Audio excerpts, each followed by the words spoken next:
Hey gamers, today we're going to talk about Myth Over Carcassonne. Let's check it out. Now in this video, I am only showing you the competitive play, not the co-op play. You have a board here, just like Carcassonne. You'll put one of your regular meeples there. You're going to start with two of these like torch holding meeples. The rest of them you'll pull away, but there is ways to earn these later on in the game. And then of course you got these ghosts that you put in a pile later on. You have a nice stack of cards that go with the base tile deck. And then of course you have this starting tile.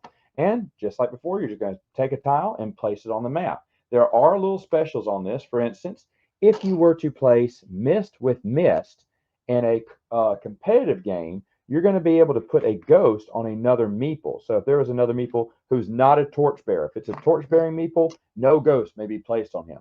But if it's a regular meeple, you can play a ghost on him. I don't have regular meeples right now, but let's pretend this is a regular meeple. All right, you put a ghost on him. All right, now if another, you put a ghost on another player if you were the one. So I wasn't yellow. Let's say let's say I was red. No, let's say I was yellow and I placed this here. I put my man there, but because I matched these two, I could put a ghost on anyone, and I'm going to put it on old red. Well, then later on, what would happen if I tried to add a tile that doesn't go with the ghost tile? So for instance, let's say on my next turn, I came around to me and I did this. Well, now because I didn't line up Mist to Mist, I have to put a ghost on one of my meeples. And again, it can't be the torch guy. It's just a regular meeple. Because you're using those from the base game. All right, so what do these do? Well, after a while, when you score, they are worth -2 points when you score. So if this road ended up being, 1, 2, 3, and I have -2, that'd be 1 point. Okay, I'd only score 1 point. Later on, let's say I was maybe on here, and then I was finally waiting to score, and I had 2 ghosts on me. Well, I'd score this for 4, but that would be 2, 4. So I'd get actually 0 points for that. And of course, the ghost would go away. Now, another bad thing is, though, if you got a third ghost on you, then your meeple has to get pulled from the game, and you do not score that round. The ghosts, of course, go away. That's basically how that works. Now, there are 2 special tiles in this one. One is the cemetery. If you can surround the cemetery with 9 tiles, you won't get any points, but you will get another torch-bearing meeple that you can play for the rest of the game. Kind of hard to do, but could be worth it.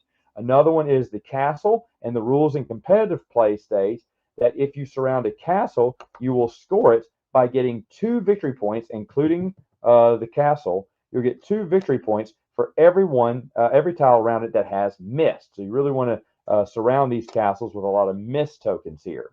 Now, at the end of the game, any unfinished castles will only score you 1 point for for any Mist, especially even the tile that they're on.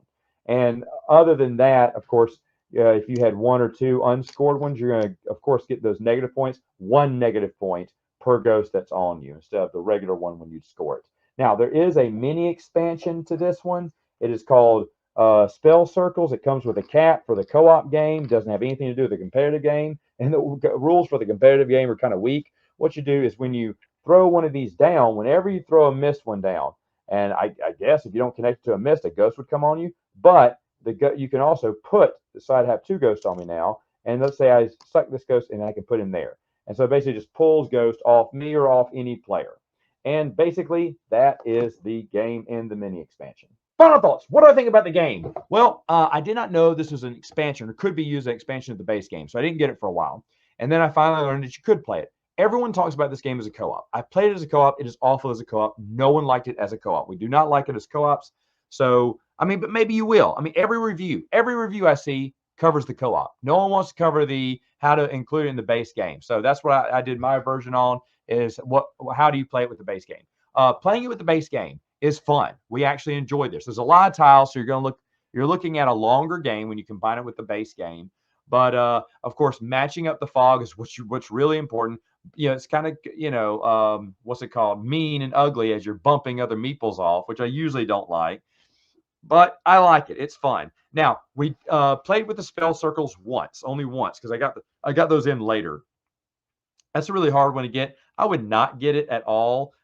They have more rules for the co-op, and then for competitive, they just threw some rules together. And it's fun. We will never play without the spell circles, of course, because Now we want the spell circles to suck those ghosts off of us. And if there's, some of these tiles I'm looking at right now have 2 spell circles, so you can pull 2 ghosts, or 3, you can pull 3 ghosts off you. And or even here, this one, 4 ghosts off you. And of course, you want to do it with your player. Now, what happens if you place a 4 and you don't have 4 ghosts total? You have to pull ghosts of other people. And someone hated that rule. He thought, oh, stupid. But the ghost circle, the spell circles are like Ghostbusters, I guess. They just trap them. As a co-op, I don't like it. A lot of people I've saw reviews, love it as a co-op, hate it as competitive. I am the exact opposite way. As competitive, it's really good. It's really fun. Me and my gaming group enjoyed it. So for that reason, you can get it. You can get this kind of cheaper. But maybe you want a co-op version of Carcassonne. A lot of people love it, but me and my friends, Carcassonne wasn't meant to be played co-op. Come on, get out of here. I just wish, they'd have advertised better about the expansion. Maybe I should have done my study on it, but I didn't know for the longest. I thought this was a spin-off game. And then I was reading about it. It's like, oh, it's an expansion too. So go with that. I don't know. Anyway, other than that, great game. Love Carcassonne. Keeping it. All right, gamers, that's it for now. Until next time, you know what to do. Game on.